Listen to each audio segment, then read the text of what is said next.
Exam preparation YouTube channel पे आपका स्वागत है। और आज हम देखेंगे सामान्य विज्ञान के क्विज सेट नंबर 4 को। और इससे पहले 3 सेट अपलोड कर दिया जा चुका है और उसका प्लेलिस्ट में वो सब सेट है, तो उसे भी जाकर देखिए। और चैनल पे यदि आप नए हैं तो चैनल को सब्सक्राइब करके बेल आइकन को दबा लीजिए, जिससे कि हमारे वीडियो आप तक जल्दी से सबसे पहले पहुंच सके। और लाइक कर दीजिएगा यदि चैनल पे आपको कुछ अच्छा लगे, और अपने दोस्तों के बीच शेयर भी कर दीजिए। ठीक है, आज देखते हैं आज का पहला क्वेश्चन क्या है। तो पहला प्रश्न है, निम्नलिखित में कौन सी मूल भौतिक राशि है। तो इसमें पूछा गया है कौन सी मूल भौतिक राशि है, तो इसका सही उत्तर हो जाएगा विद्युत धारा। विद्युत धारा मूल भौतिक राशि है, और बल, वेग और कार्य ये तीनों व्युत्पन्न राशि है। ये तीनों क्या है? व्युत्पन्न राशि, व्युत्पन्न राशि है। और व्युत्पन्न राशि कहते हैं किसे? तो मूल भौतिक राशि से जिसका निर्माण होता है उसे व्युत्पन्न राशि कहते हैं। मूल भौतिक राशि से जिसका निर्माण होता है उसे व्युत्पन्न भौतिक राशि कहते हैं। मूल भौतिक राशि की संख्या सीमित है, जो कि है 7। ठीक है, चलिए देखते हैं अगला स्लाइड।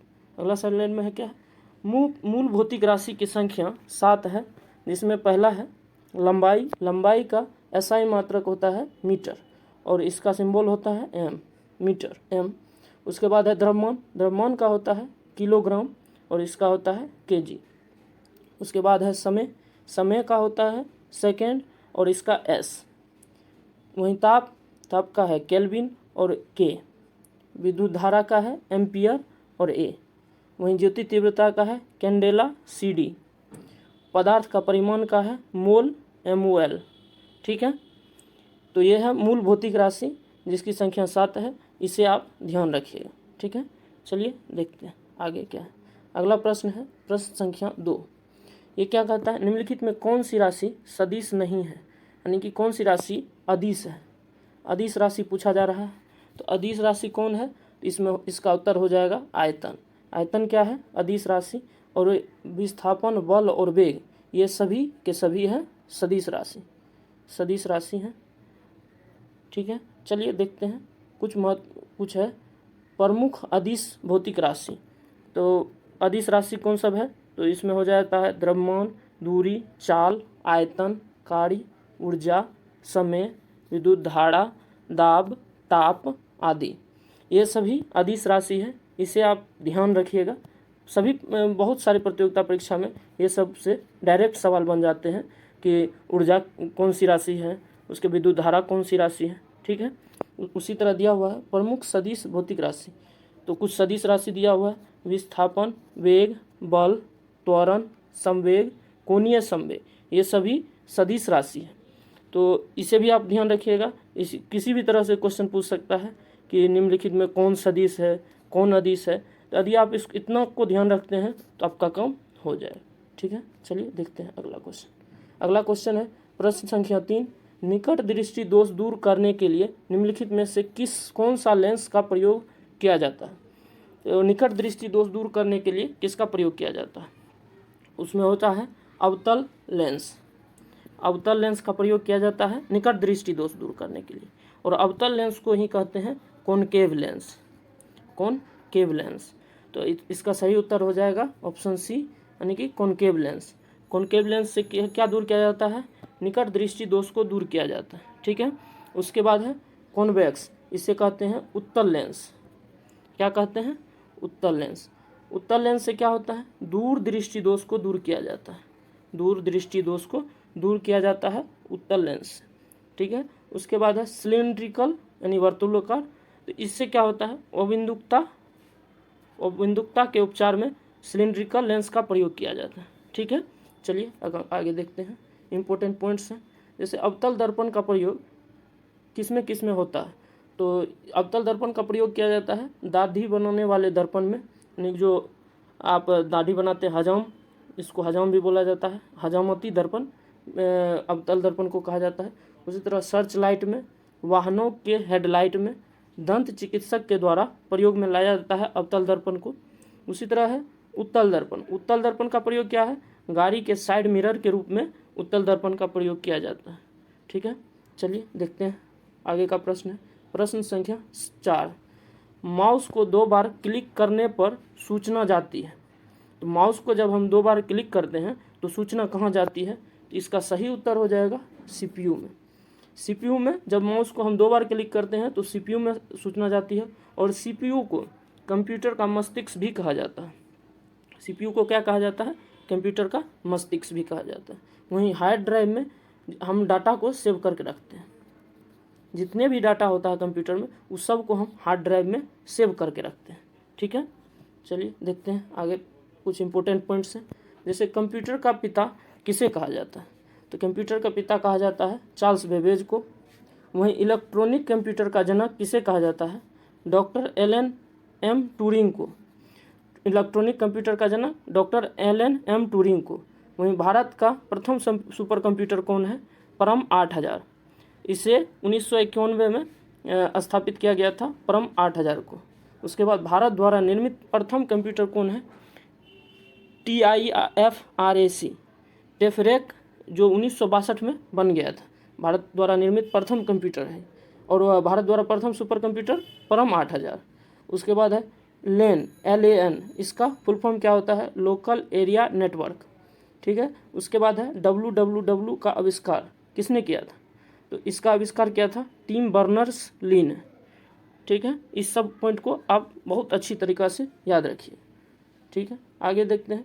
अगला प्रश्न है प्रश्न संख्या 5, विभिन्न संस्कृतियों के वैज्ञानिक विवरण के तुलनात्मक अध्ययन को कहते हैं। विभिन्न संस्कृतियों के वैज्ञानिक विवरण के तुलनात्मक अध्ययन को क्या कहते हैं? इसका सही उत्तर हो जाएगा एथनोलॉजी। इसका सही उत्तर हो जाएगा एथनोलॉजी। इसे कहते हैं विभिन्न संस्कृतियों वैज्ञानिक विवरण के तुलनात्मक अध्ययन को क्या कहते हैं? एथनोलॉजी। उसी प्रकार है एथनोग्राफी। इसमें क्या होता है?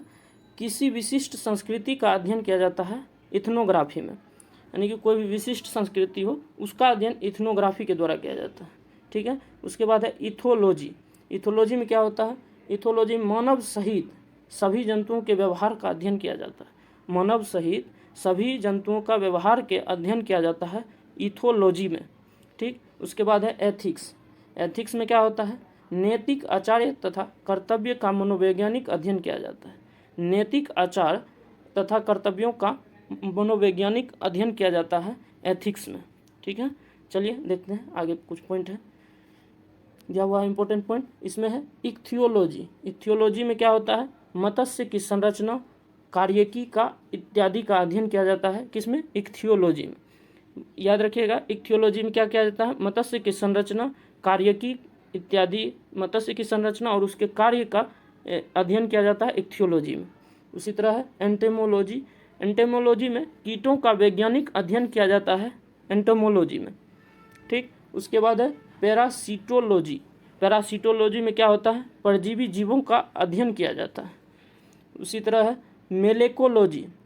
मेलेकोलॉजी में मोलास्का और इनके खोलों यानी कि मोलास्का और उसके जो परत होती, बाहरी परत होती है, उसका अध्ययन किया जाता है मेलेकोलॉजी में। पैरासिटोलॉजी में परजीवी जीवों का अध्ययन, एंटेमोलॉजी में कीटों का वैज्ञानिक अध्ययन, इक्थियोलॉजी में मत्स्य की संरचना, कार्यकी का अध्ययन किया जाता है। ठीक है, चलिए देखते हैं अगला प्रश्न। अगला प्रश्न है पुस्तक दी ओरिजिन ऑफ स्पीसीज किसने लिखी? तो दी ओरिजिन ऑफ स्पीसीज किसके द्वारा लिखा गया? तो इसका सही उत्तर हो जाएगा डार्विन। डार्विन के द्वारा लिखा गया द ओरिजिन ऑफ स्पीसीज। उसी तरह है लिनियस। लिनियस को वर्गीकी का पिता भी कहा जाता है, यानी कि father of taxonomy. Father of taxonomy किसे कहा जाता है? तो लिनियस को कहा जाता है। और इसे द्विनाम पद्धति का भी जनक कहा जाता है। द्विनाम पद्धति का जनक किसे कहा जाता है? लिनियस को। और उसी तरह है लेमार्क। लेमार्क के द्वारा फिलोसफिक जूलॉजिक नामक पुस्तक लिखा गया था। फिलोसफिक जूलॉजिक नामक पुस्तक लिखा गया था। ठीक है, उसके बाद है मेंडल को अनुवांशिकी का जनक भी कहा जाता है। अनुवांशिकी का जनक भी कहा जाता है। अनुवांशिकी का जनक किसे कहा जाता है? मेंडल को। ठीक है, चलिए देखते हैं अगला क्या है। कुछ पॉइंट है।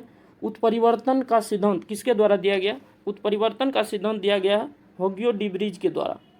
उत्परिवर्तन का सिद्धांत किसके द्वारा दिया गया? होगियो डी ब्रिज के द्वारा। वहीं विकास का सिद्धांत किसके द्वारा दिया गया, तो इसका हो जाएगा डार्विन।